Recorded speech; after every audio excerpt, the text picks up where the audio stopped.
नमस्कार साथियों, 12वीं कक्षा हिंदी विषय के अंतर्गत सहायक पाठ्य पुस्तक अभिव्यक्ति और माध्यम के महत्वपूर्ण प्रश्नों के संदर्भ में 12वीं कक्षा के लिए है नाटक लिखने का व्याकरण से संबंधित कुछ महत्वपूर्ण तथ्य आपके सामने इस वीडियो के माध्यम से प्रस्तुत करने जा रहा हूं, जो आपको परीक्षा की दृष्टि से बहुत सहायक होगा। तो देखिए, नाटक आपके पाठ्यक्रम में है। नाटक, कविता, इस तरह के चैप्टर रखे गए हैं। कैसे बनती है कविता, नाटक लिखने का व्याकरण, कैसे लिखें कहानी। तो कविता, कहानी का हम बाद में आपको उपलब्ध कराएंगे। पहले नाटक के बारे में जान लेते हैं। संचार अभिव्यक्ति के संबंध में हमने और कुछ महत्वपूर्ण जानकारी इसके पहले एक और वीडियो में उपलब्ध कराया गया है। ये संचार अभिव्यक्ति का दूसरा वीडियो है। नाटक को दृश्य काव्य की संज्ञा दी गई है। देखिए, नाटक क्योंकि देखने का चीज है, नाटक को देखा जाता है, सुना भी जाता है, लेकिन इसको साहित्य में दृश्य काव्य की संज्ञा दी गई है। नाटक जैसे रेडियो होता है, श्रव्य काव्य है। टीवी, टेलीविजन होता है, दृश्य श्रव्य दोनों में आता है, लेकिन नाटक को दृश्य काव्य की संज्ञा दी गई है, देख करके समझने की। नेक्स्ट है, नाटक में 3 अंक होते हैं। ये आपको बहुविकल्पी प्रश्न के रूप में पूछ दिया जाएगा। नाटक किस तरह का काव्य है? दृश्य काव्य है, श्रव्य काव्य है, दृश्य काव्य दृश्य श्रव्य है, दोनों है।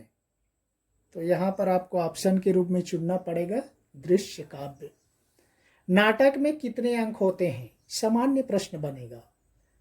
1, 2, 3, 4 ऑप्शन रहेगा। आपका यहाँ पर उत्तर क्या हो जाएगा?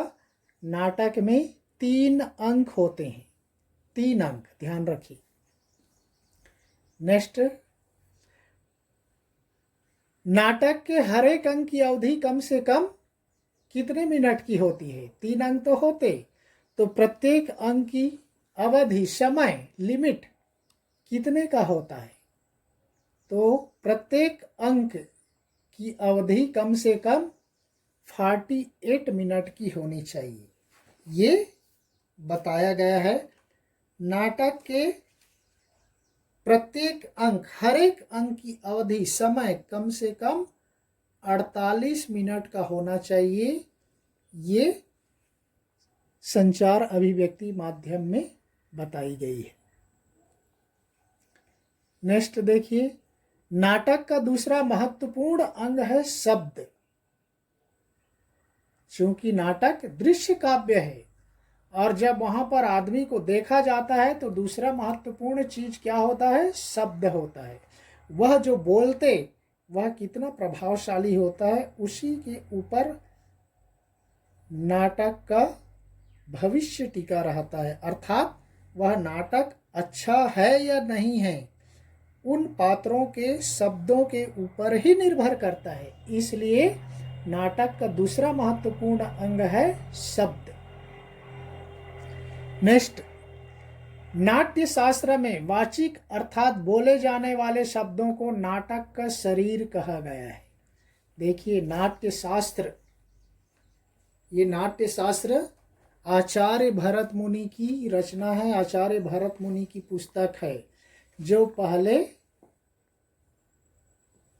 काव्य शास्त्र के अंतर्गत प्रथम व्यक्ति माना जाता है। इनका समय पहली सदी माना जाता है, 1st सेंचुरी।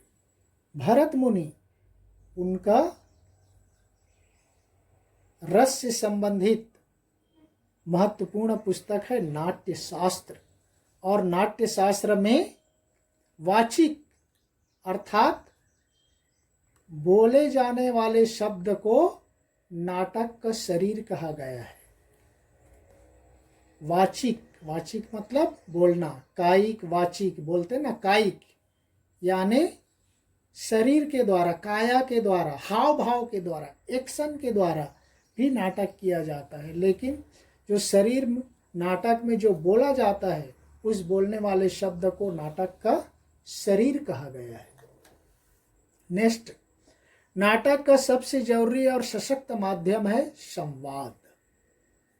ये ऑब्जेक्टिव टाइप में पूछा जा सकता है।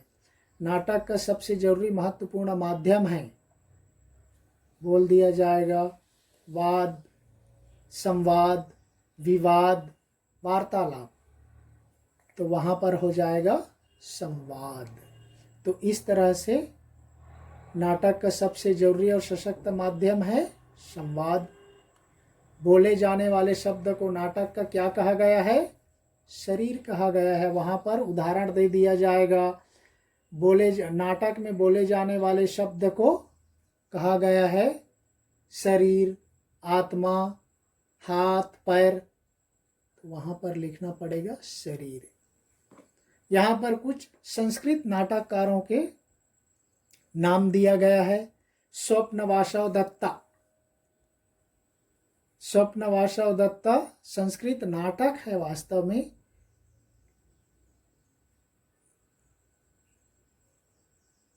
दूसरा है अभिज्ञान शाकुंतलम। तीसरा मृच्छकटिकम। स्वप्नवासव दत्ता मोस्टली भास का है। स्वप्नवासव दत्ता भास इसके रचयिता हैं। अभिज्ञान शाकुंतलम ये महाकवि कालिदास का है। अभिज्ञान शाकुंतलम, उत्तर रामचरित ये कालिदास का है। मृच्छकटिकम ये शूद्रक नामक प्रसिद्ध प्राचीन आचार्य हैं, उनका ग्रंथ है मृच्छकटिकम। तो ये प्राचीन काल के प्रसिद्ध नाटक हैं, संस्कृत नाटक। स्वप्नवासव दत्ता भास का, अभिज्ञान शाकुंतलम उत्तर रामचरित कालिदास का, मृच्छकटिकम शूद्रक का। उसी तरह से हिंदी नाटककार में देखिए, जैसे जयशंकर प्रसाद, मोहन राकेश, जगदीश चंद्र माथुर, धर्मवीर भारती, सुरेंद्र वर्मा, हबीब तनवीर, ये आदि हिंदी नाटककार हैं। जयशंकर प्रसाद का आप सभी को मालूम है कौन कौन से हैं। चंद्रगुप्त, चंद्रगुप्त बहुत ही फेमस है। चंद्रगुप्त जयशंकर प्रसाद का। मोहन राकेश का आषाढ़ का एक दिन। जगदीश चंद्र माथुर का प्रसिद्ध एकांकी है रीढ़ की हड्डी, देखे होंगे। तो इस तरह से